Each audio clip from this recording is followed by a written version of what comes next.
You're sitting on your sofa, minding your own business, when your dog walks over, looks you in the eye, and begins to lick your hand with an intensity that feels almost ritualistic.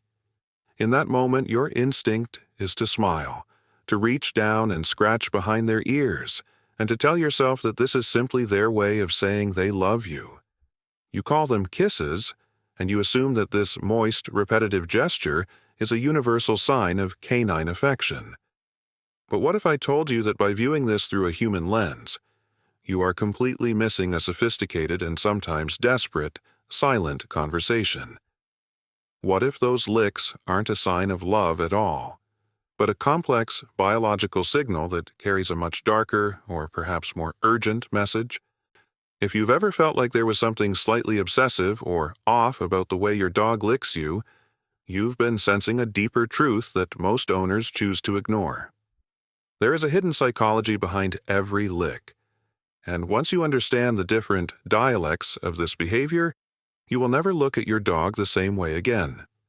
We like to think of our dogs as simple creatures of habit, but beneath that fur is a sensory machine that is constantly scanning you, reading your chemistry, and sometimes even crying out for help in the only way it knows how. Imagine you've just walked through the front door after a long, stressful shift at work.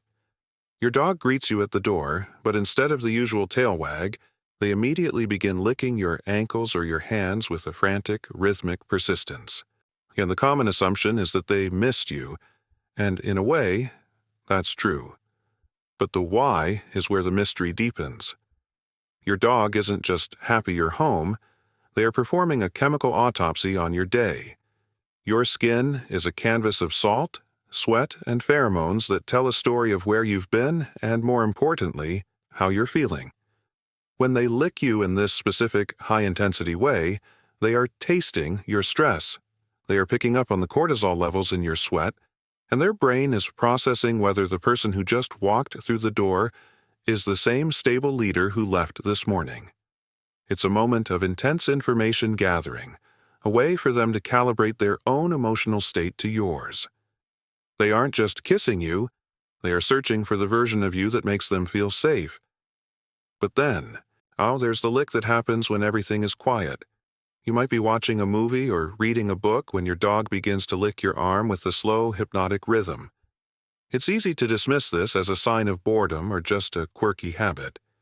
However, what's really happening here is a form of self-soothing that traces back to the very first moments of their life. When puppies are born, the mother dog licks them to stimulate breathing and to keep them clean. This tactile sensation releases a flood of endorphins and dopamine in the dog's brain. When your dog licks you in a calm, repetitive manner, they are often using your body as a living fidget spinner to manage their own anxiety. It's a behavior known as grooming-induced relaxation. They are effectively medicating themselves through the contact with your skin.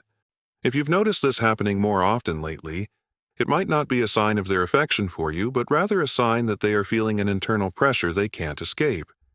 They are reaching out to you not to give love, but to find a way to quiet the noise inside their own minds. As you begin to look closer at these interactions, you might start to realize how much of your relationship has been built on these silent misunderstandings.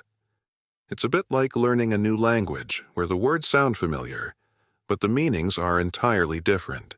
This is why it's so vital to pay attention to the nuances, because your dog is constantly trying to bridge the gap between their world and yours.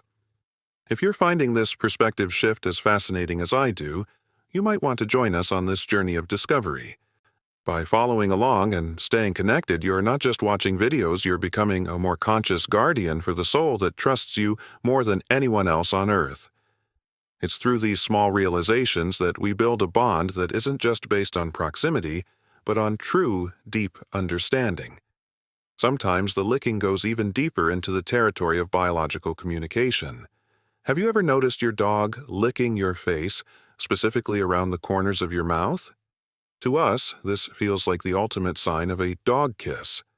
But in the ancestral history of the wolf, this behavior has a much more practical and slightly visceral origin. Puppies in the wild lick the muzzles of the adults in the pack to induce them to regurgitate food. while your dog obviously isn't looking for a half-digested meal, and the instinctual hunger for a connection remains. When they lick your face, they are reverting to a state of extreme submissiveness. They are acknowledging you as the provider, the protector, and the ultimate source of their survival. It is a gesture of profound vulnerability. They are putting themselves at your mercy, telling you through every lick that they are completely dependent on your grace. It's a heavy realization when you stop seeing it as a cute greeting and start seeing it as a declaration of their total reliance on you. But there is a darker side to this behavior that many owners realize too late. There is a specific kind of lick that is sharp, quick, and often accompanied by a stiffening of the body or a looking away gesture. This is what behaviorists call a flick lick. It's so fast you might miss it, but it's one of the most important things your dog will ever say to you. This isn't a sign of affection, it's a calming signal. Your dog is telling you that they are incredibly uncomfortable with what is happening in that moment.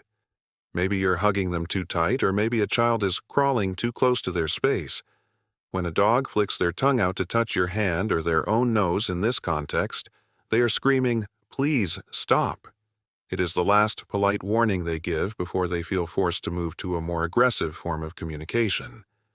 Ignoring the lick of love is one thing, but ignoring the lick of fear is how accidents happen. It's a plea for boundaries, a request for you to be the protector they believe you are. What's even more surprising is the medical lick. Dogs have an incredible sense of smell, and there have been countless documented cases of dogs obsessively licking a specific mole, a bruise, or even a patch of skin that looks perfectly healthy to the human eye. We often find this annoying or try to push them away, but in doing so, we might be silencing a biological alarm. Dogs can detect the volatile organic compounds produced by certain diseases, including some types of cancer and even shifts in blood sugar. If your dog is suddenly focused on one part of your body with a persistent, worrying intensity, they aren't just being weird. They are trying to tell you that something in your chemistry has changed. They can smell the sickness before you can feel it. It is a moment where their ancient instincts are trying to save the life of the person they love most. As we peel back these layers, the image of the happy-go-lucky dog begins to transform into something much more complex and beautiful. They are emotional sponges, absorbing the atmosphere of our homes and the vibrations of our voices. When they lick your tears away, it isn't just a metaphor. They are literally cleaning you, trying to remove the salt and the sadness they detect on your skin. They are attempting to groom you back into a state of health. This is where logic meets emotion. They may not understand why you are crying, but they understand that your scent has changed to one of distress, and their primary directive is to return the pack to a state of equilibrium. They are using their tongue as a tool for emotional healing, a way to physically pull you back from the edge of your own darkness. In the end, we have to ask ourselves, who is the teacher and who is the student? We spend so much time trying to teach our dogs to speak on command, but they have been speaking to us with every breath and every lick since the moment they entered our lives. We've been looking for kisses, while they've been offering us a window into their survival instincts, their anxieties, and their profound loyalty. When you look down at your dog today and they reach out to lick your hand, don't just see a pet. See a creature that has spent thousands of years evolving just to understand the micro-shifts in your mood. See a friend who is using every sense they possess to stay connected to you in a world that often feels cold and disconnected. The most powerful realization isn't that licking means one specific thing, but that it means your dog is constantly trying. They are trying to bridge the massive gap between two different species with nothing but a wet tongue and a hopeful heart. They are checking in on you, soothing themselves, warning you of danger, and celebrating your presence all at once. It is a multifaceted language of the soul. When you finally stop ignoring the true meaning behind the kisses, you stop being a dog owner and start being a partner. You realize that your dog doesn't just live in your house, they live in your energy. And in that quiet moment of recognition, When you look back at them and truly see the depth of their communication, the bond between you transcends the need for words entirely. Because in the silence of a single lick, your dog isn't just saying they love you, they are saying that you are their entire world. And they will never stop trying to find their way to you. The next time your dog reaches out to lick you, don't just dismiss it as a simple habit. Pause and listen to the silent story they are telling you with their heart.